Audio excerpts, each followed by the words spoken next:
Ya, kami lanjutkan lagi, saudara. Ada tokoh anti korupsi justru terjerat korupsi. Masih ada Pak Nurul Gufron, Wakil Ketua KPK. Masih ada Bang Adnanto Panusodo, Koordinator ICW. Dan juga Mas Gun-Gun Herianto, Analis Politik dari UIN Syarif Hidayatullah. Di bagian pertama, kita mendapatkan wawasan begini. Langsung dari Pak Nurul Gufron. Ada sistem demokrasi kita yang membuat siapapun dia, orang yang mau bersih, mau separuh bersih, mau tidak bersih sekalipun, kalau sudah kecemplung dalam sistem demokrasi Indonesia, ini hanya tinggal menunggu waktu. Kemudian ada harapan-harapan bahwa kita bisa memperbaiki sistem pengadaan barang dan jasa yang selama ini selalu banyak sekali, mau menteri, mau tokoh pemimpin provinsi ataupun kabupaten di daerah, bahkan di pusat, terjebak dalam pengadaan barang dan jasa. Mas Topan, apakah ini cukup sebetulnya untuk kemudian kita mencegah korupsi? Ya, Mas Bayu, saya kira berbagai sisi harus diperbaiki ya. Sistem pengadaan barang dan jasa kita juga sebenarnya rentan ya dengan korupsi, baik itu korupsi yang dilakukan oleh para politisi, juga termasuk oleh para ASN ya.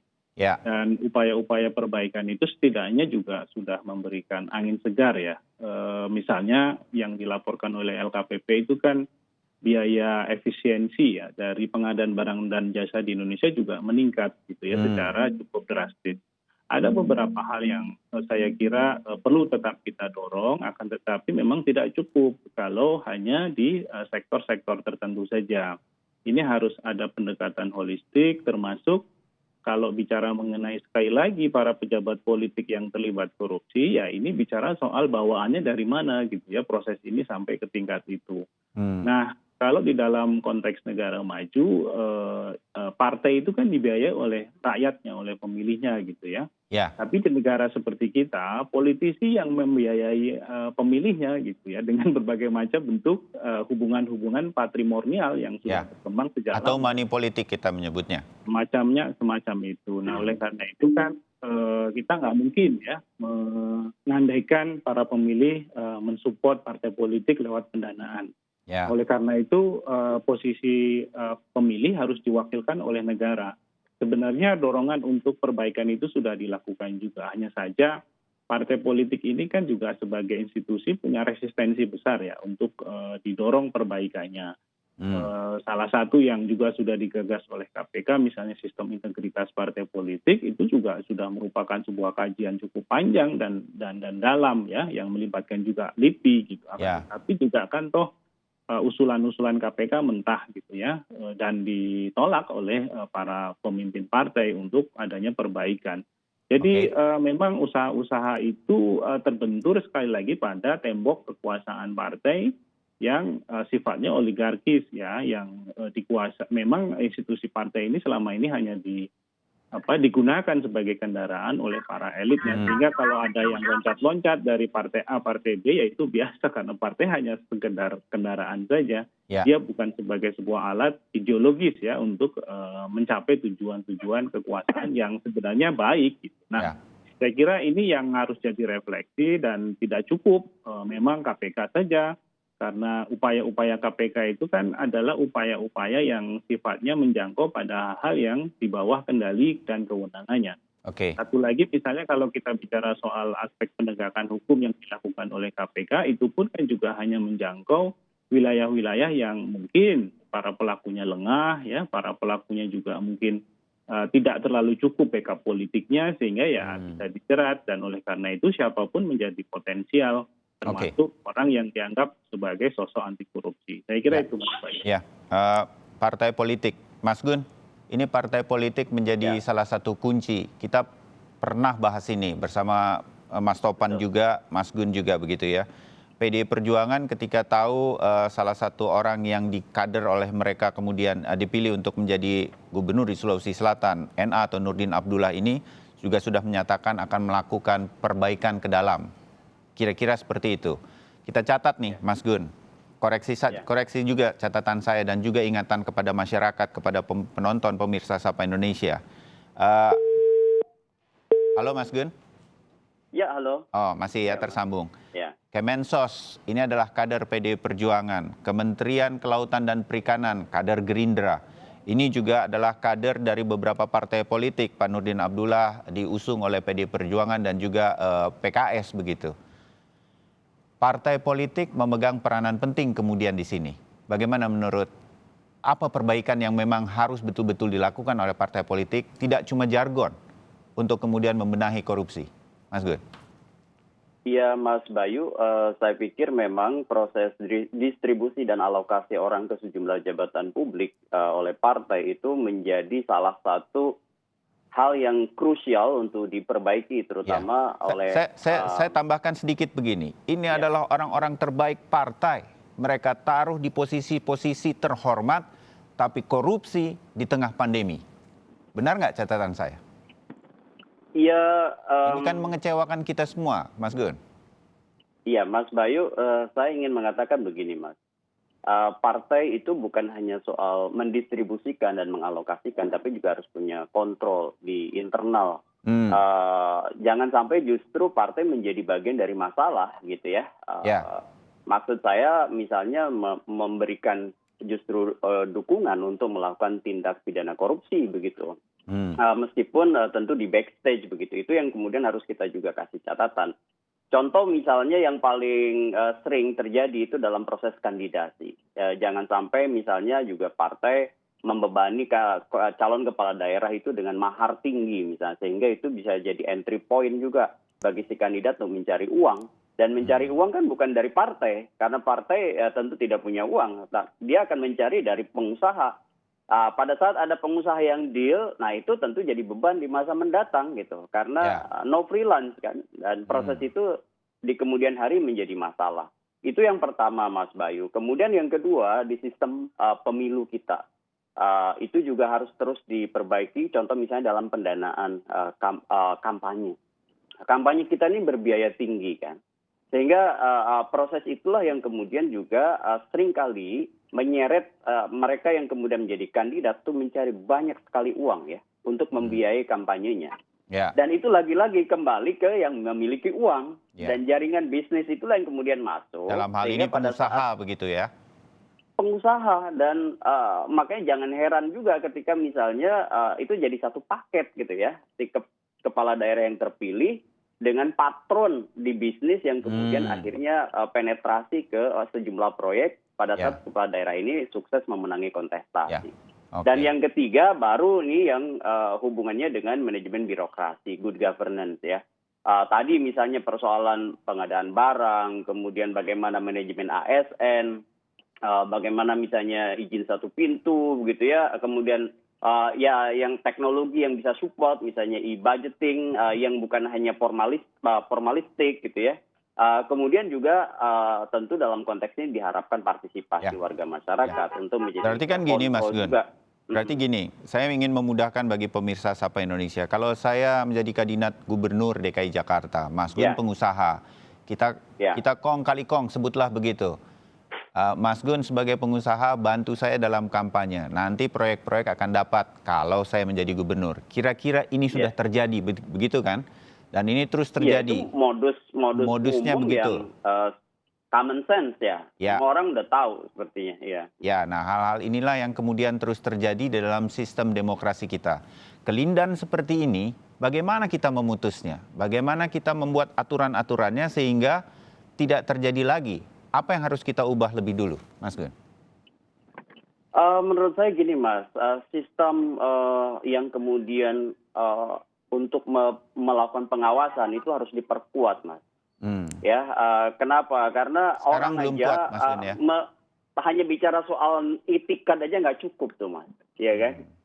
Kalau kita bicara komitmen, kadang komitmen politis itu akan sangat cepat ya berubah seiring dengan relasi kuasa yang terjadi. Makanya lagi-lagi pada sistem pengawasan yang bukan hanya bersifat formalistik. Contoh misalnya ya tadi udah disebut berkali-kali oleh Pak Nurul juga misalnya. Laporan misalnya administratif formalnya bagus. Kemudian juga pencegahan misalnya nampak bagus, tetapi kemudian ke dalam itu banyak sekali persoalan yang menjadi persoalan substantif, misalnya banyak yang masyarakat tidak tahu. Nah, proses itu selain KPK itu menurut saya juga kekuatan civil society, Mas. Ya, Oke. yang kemudian terus harus memantau. Kenapa? Karena kekuasaan tanpa kontrol itu menjadi kekuasaan yang kecenderungannya akan koruptif. Ya. Kekuasaan yang absolut cenderung akan melahirkan korupsi yang absolut juga. Begitu. Ya, Pak Nurul, banyak yang sudah dilakukan KPK, saya mengerti. Upaya sebelum melakukan menangkap, bahkan sudah memberi peringatan pun sudah dilakukan.